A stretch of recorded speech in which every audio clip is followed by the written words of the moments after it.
Okay, good afternoon. Ito na po ang hinihintay niyong kamukha ni Julia. Ayan. So kasama ko si Boss Mark.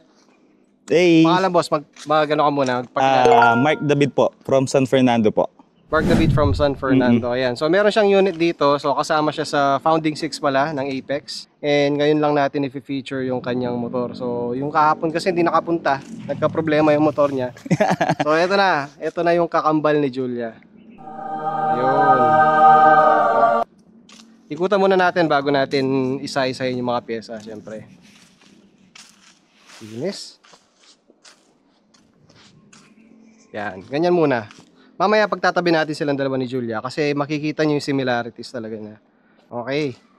So boss, anong unit nito? Anong exact model, year, lahat-lahat? Bali ko is, yung unit ko is 2023 Aerox B2.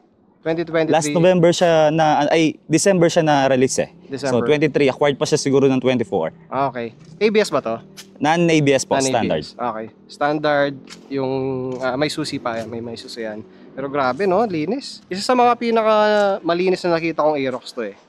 Actually, kahit sa mga motor show dati, feeling ko walang sinabi yung mga yun dito sa linis niya oh.